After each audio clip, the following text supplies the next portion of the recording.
It's 935 KDAY Hip Hop back in the day. It's your girl CeCe. And of course, we have one of the most profound lyricists in the game right now. I'm talking about Talib Kweli in the studio. Peace. How you feeling? This is so surreal for me.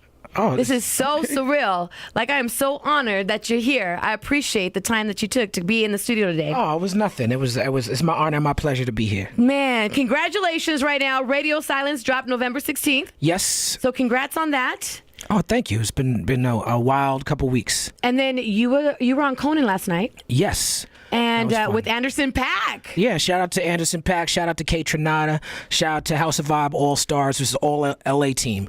How important is it, Talib, how important is it the crossover genres of music? You know what I'm saying, with Anderson .Paak? I don't feel like what I do is that different from Anderson .Paak. You know, we come from the same seed, the same type of production style and same type of music. He just can sing a lot better than I can, you know what I'm saying?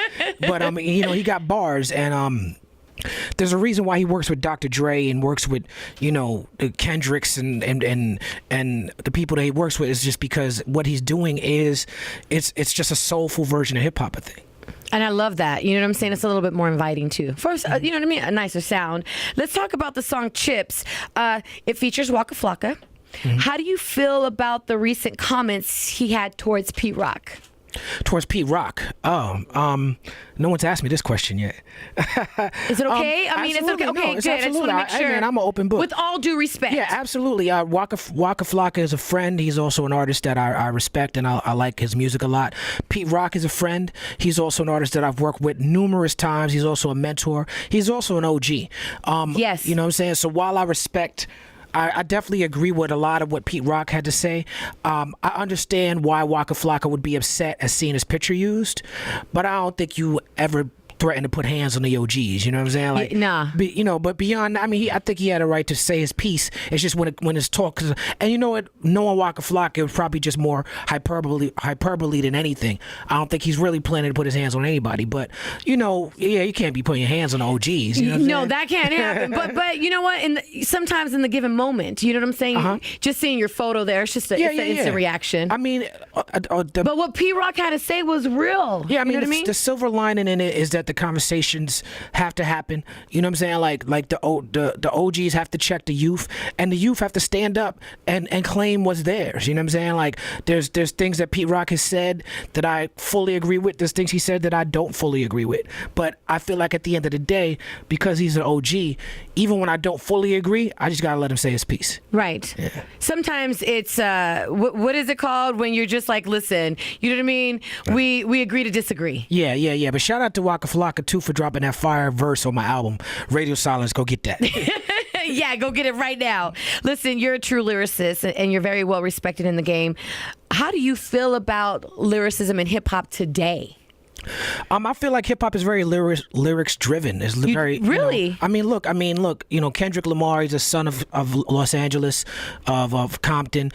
He's widely regarded as the best rapper. He's easily one of the most successful rappers. He's getting Grammy nominations. Rhapsody getting Grammy nominations. You know, J. Cole is important to the culture. Chance the Rapper is important to the culture. The rappers that people really care about really got lyrics, and even and Drake got lyrics. You know what I'm saying? Like Migos. People don't think of them as lyrical rappers. I like listening to what Migos does stylistically and lyrically. It's not, you know, the same. They don't rap about the same content that I would rap about. You know what I'm saying? But they got something to say. Yeah, I mean, and they got a very lyrical way of saying it. Dork, they might have been phoned that one in. You know what I'm saying? On the motorsports joint, the dork lyric. I think that's funny.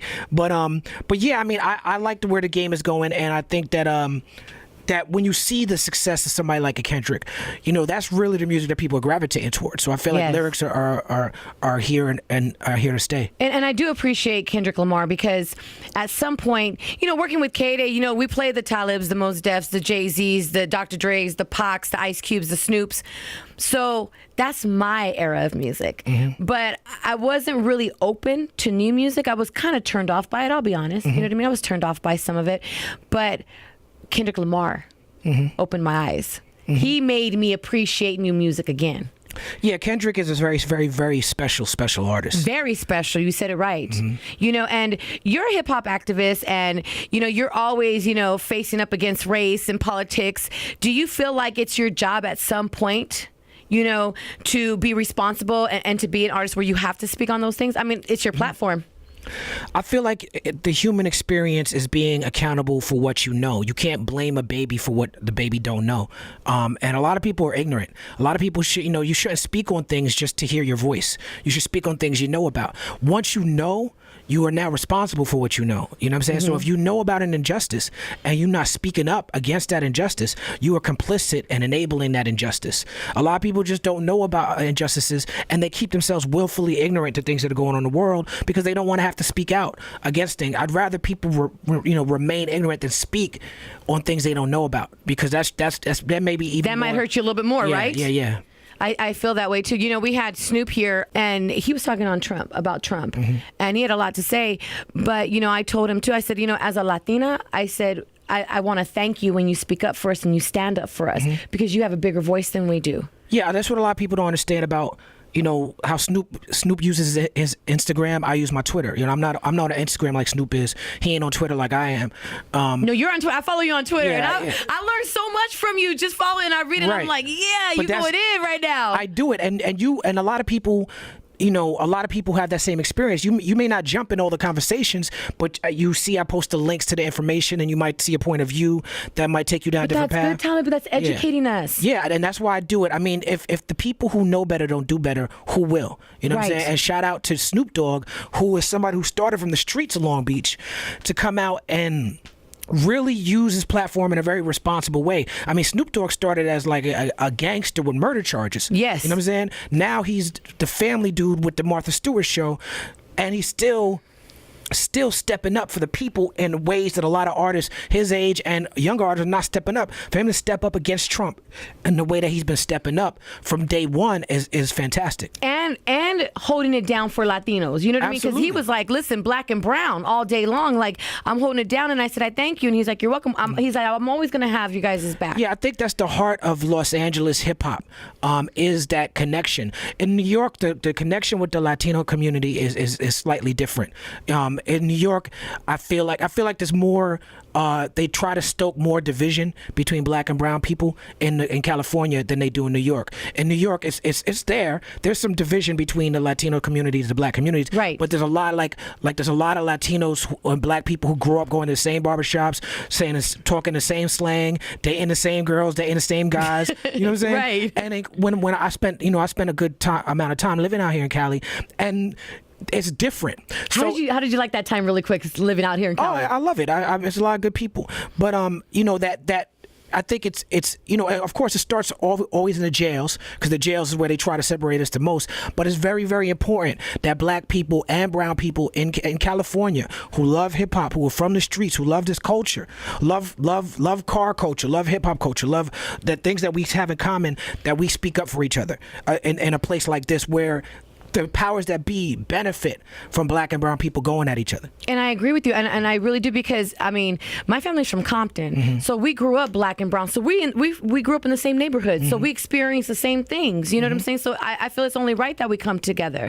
Absolutely. We know what it's like. Right. We got the same enemies. We got the same families. We got the same everything. Absolutely. Now let's move on to you. Okay, we only got one album with you and Mos Def. Is there anything coming out? Because it's so funny, you guys got one album, but everybody holds it together. That album was off the chain. Anything else coming up with you and Mos Def? We tour a lot, but it's that album is just it's a special place in a lot of people's histories. And, it really does. Yeah, and I'm blessed to be a part of it. Now the reunion tour since the last time Radio City with Dave Chappelle. You guys are doing the reunion tour, correct? We've done a few shows. We were out here at the Novo a couple last month. Dave was with us. We did San Bernardino, the observatory. Oh, I love the observatory. Yeah, that's actually really dope. We did San Diego. Observatory out in San Diego. So we've been doing some spots. Now, any more music with High Tech coming up?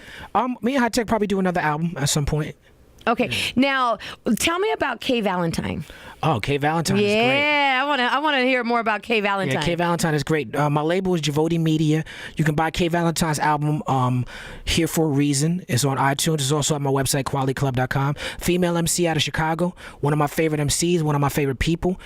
She just dropped a remix of her song Foreplay with Twista. So that's interesting. Check that out. We're dropping a video for that soon. K's just working. How many artists do you have that you're working with? Currently on Javoti Media, I mean, we just dropped the album, me and Styles P, the 7. There's also Nico Is from Brazil. There's Jessica Care Moore, poet out of Detroit. There's Corey Moe from Houston, Texas. There's Space Invaders. You got quite a few people, yeah. And then there's a rock band, Outer National. And as a matter of fact, if you're in LA, I'm going to be DJing in Santa Monica at Harvell's on December 13th and December 14th. On December 13th is going to be House of Vibe All Stars. Nico is performing. I'm spinning.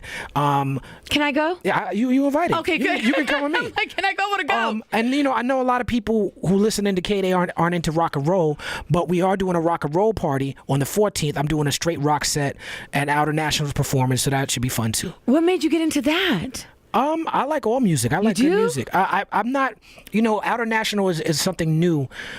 Because I've never had to sell rock music, but so that's a new challenge, but I've always enjoyed it. I look at you as a hip hop educator. That's how I see you. I follow you on Twitter.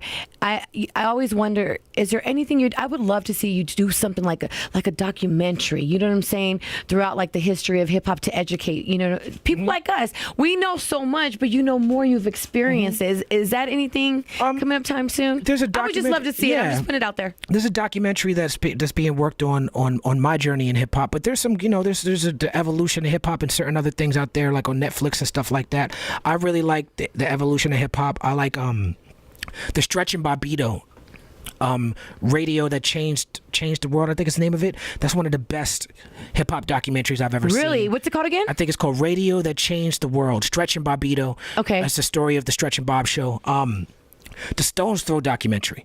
My vinyl weighs a ton. Right. Yeah. It's a good one.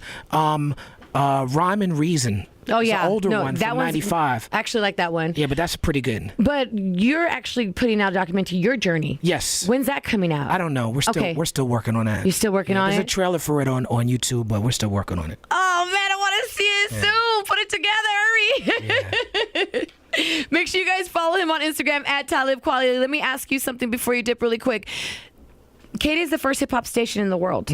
1580 AM KDAY. And like I said, we played the Talibs, the Mos Defs, the Pacs, the Snoops, the Ice Cubes, the Alcoholics, the Far Side. How important is that?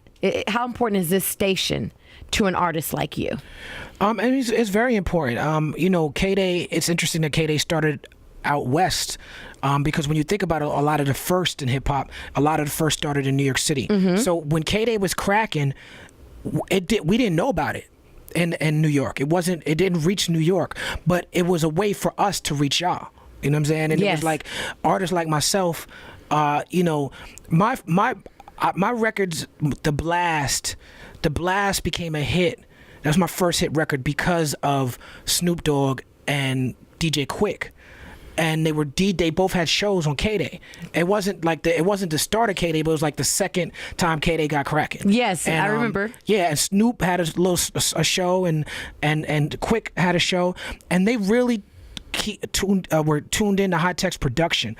And High Tech ended up coming from Cincinnati to work with Snoop and work with Dre because of that. You know what I'm saying? So it was like KDAY sort of trained the ear for a lot of West Coast people who came up in hip hop, so that even though LA has a specific sounding type of hip hop, people from LA who really into hip hop, they embrace hip hop from all over the world. I think it's in part because they were able to get it so early. And so the OGs, they're now the OGs, you know what I'm saying? But when they first started, they were into the same sounds that me and High Tech were coming with. So when they heard what we were doing, they embraced it. Oh, man, I just love hearing you speak. I learned so much. Talib Kweli, thank you so much for being here. This is your home. You can stop by whenever you want. Thank you. Make sure you guys go ahead. Radio silence. Radio Silence in stores now. If you want the vinyl, come to my shop, qualityclub.com. We also have the bookstore there and the merch and everything, but we sell the vinyl and the CDs. But you can get it digitally anywhere. There it is. Thank you so much. I appreciate you.